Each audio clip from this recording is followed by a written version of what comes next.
Chris Hedges, author of Empire of Illusion, explained it succinctly. President Obama does one thing, and brand Obama gets you to believe another. This is the essence of successful advertising. You buy or do what the advertiser wants because of how they make you feel. A large portion of Americans still gullibly hang on his every word. It is bringing entertainment to thousands of people. Through its magic, we are able to enjoy a combination of the radio, motion pictures, and the stage, right in the comfort of our own homes, simply by pushing a button and turning a dial. These cells with their electrical charges are scanned by a stream of electrons, completing 30 pictures a second. Compare that crude picture with these of today, and you can judge for yourself how far along the road to perfection television has traveled. Most people still today think that all entertainment to do with movies, drama, is therefore nothing more than their entertainment. It never ever was that case. Of course, television can't perform such miracles as this, yet. But perhaps there's no harm wishing that it could. The greatest social messages are promoted through movies and drama, high drama, through the fixation of emotive sequences, emotional sequences, not logical, factual sequences, but pushing points across in an emotional way which register and fix in the mind. So emotional content is very, very important, rather than going through an actual discussion or an argument using logic and facts. There's no debate. And when you're being downloaded through fiction, your guard is down, the censor part of your brain is not in action. It isn't saying, yes, I agree with this, I disagree with that, as you would in a debate or a lecture. You're actually in an alpha state, being completely downloaded with new ideas. Throughout history, social engineers have refined techniques designed to control large populations. About 100 years ago, this big organization with many branches, they wanted to rule the world basically using Britain as a nucleus of a system, an embryo, which also was going to be joined with the US under the Anglo-American establishment, wrote about the kind of culture and the changes of culture over a 100-year period that they would actually design, implement, and bring in. And H.G. Wells talked about it too. He talked about arenas. He says arenas could be put up across the world for sports, for instance. Now at that time, sports was something that children, school children were into. Adults became adults and got onto adult things. So it was unimaginable at the time that people could actually believe that there was even a need for adult sports and entertainment, never mind having arenas built across the world. But he said we can do this and foist basically a sports culture for the males. Using a tribal system, we're all tribal to an extent, that's why we even bother to vote for a tribal leader. This is well understood, that's why we're supplied with these leaders. And because the average man was to become more disengaged from his own destiny as the expert class arose, it was decided that the males would get their outlet basically, gradually becoming helpless as males through sports. Therefore they'd have a tribal team they could identify with, they could cheer them on as they were winning.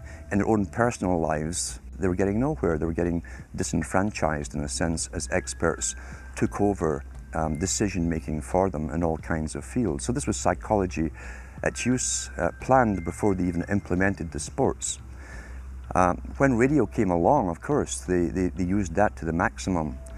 Sports for the men, soaps basically for the women. And then in came television, as I say, with its alpha state, its hypnotic state. And sure enough, around the 1960s, really, 50s and 60s, it took off. It really, really took off. And men became glued on Saturday nights to the sports shows. A culture industry, which is called by its own the culture industry, The Soviet Union had a department called the culture industry. Their actors and directors were called the cultural leaders, because they would, like a computer, people are like computers, all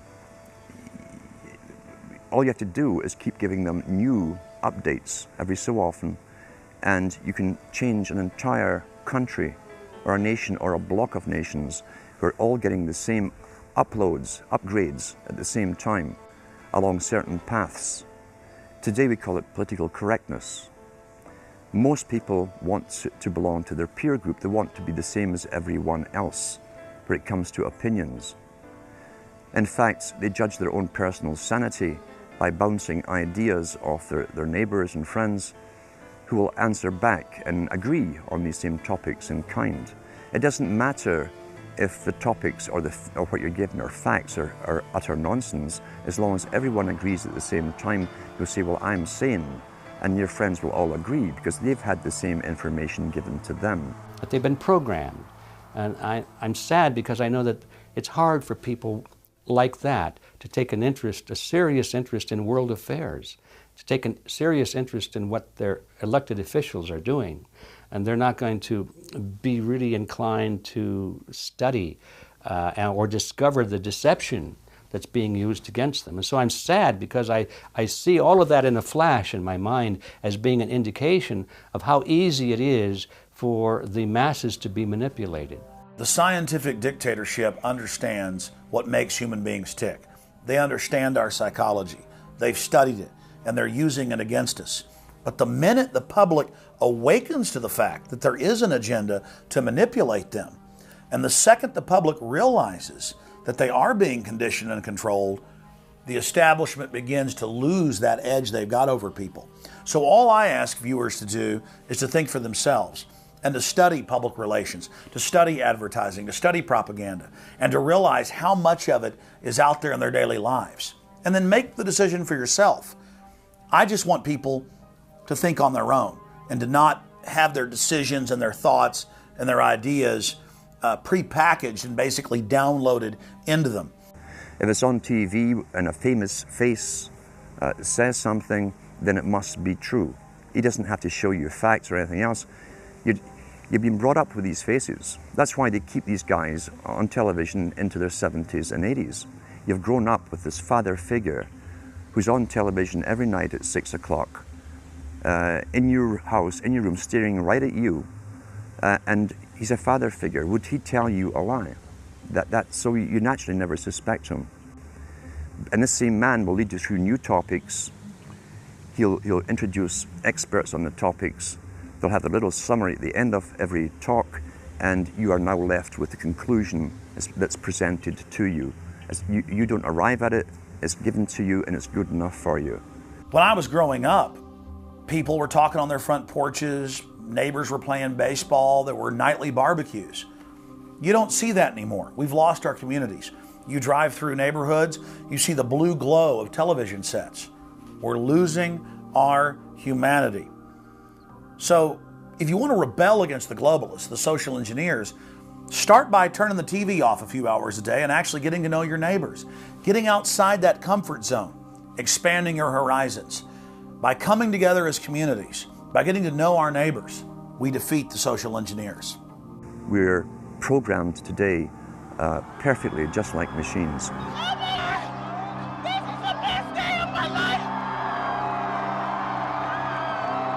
We tie this in with the Brzezinski.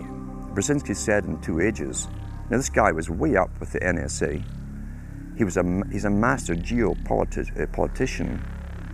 He admits he works in 20, 50-year periods to do with geopolitics in other countries. But he said himself, the public will shortly be unable to think or reason for themselves. It was meaning by the form of information that was given to them, the type, the formulas that were in use then in the 1970s. He says, eventually they'll be unable to think or reason for themselves. And eventually, he said, they will expect the media to do all their thinking and reasoning for them. Well, that's happened today. That's why people today can't think outside of the programming from television. Zbigniew Brzezinski, Obama's main foreign policy advisor, talks about how a cult of personality can be artificially manufactured to influence the masses. In the first months of my administration, to pull our economy... Oh, goodness. Sorry about that, guys. To pull our economy back from the brink, including the largest and most sweeping economic recovery plan in our nation's history. We're gullible, but we're also willingly gullible. We want a human being, a big daddy, to come along and make everything right for us. And as long as we believe that, we'll always basically get shafted. In addition to John, sorry, I just noticed that I jumped the gun here. Go ahead and move it up. I had already introduced all you guys. It's the presidential reality show. But when it became an Oprah production, it became slick. You don't have a president, you have an actor. They say that politics is show business for ugly people. You got it. What am I going to tell the president when I tell him his teleprompter is broken? What will he do then? It's Obama's role to front for the international banking syndicate and to take all the heat for their unpopular agenda. It's his job to convince the American people that the buck actually stops at the White House. In Brzezinski's book, Between Two Ages, is that eventually we shall put presidents in who will have personality cults. We shall create massive personality cults for these people through the same techniques as Hollywood has used. Obama is that man today. The globalists, who know that Obama is going to promote their plan, want to make him such a superhero that nobody will question what he's doing. They'll be so preoccupied with who he is, or where he is, or what he's saying, or what he's wearing, or something like that. The idea of making him into a celebrity is very valuable because that way people are less inclined to ask, what is he doing? So that's very useful to these people. Similar plans of social control have been continuously carried out by operatives of the Ford Foundation, who Obama has worked for over the last 30 years. Many of the strategies used to control populations were originally developed by Edward Bernays, who coined the phrase public relations. Bernays said that if you manufacture an authoritative figure who repeats the same messages over and over, that this will appeal to the masses' subconscious desires. Yes, we can. The unwashed masses will helplessly follow the leader and go along with any message they spout. Yes, we can. Yes, we can. We shall overcome. Yes, we can. We will respond with that timeless creed that sums up the spirit of a people. Yes, we can. Thank you. Today, these exact techniques are being used with devastating effect against the general population. Obama is the latest version of 21st century mass mind control.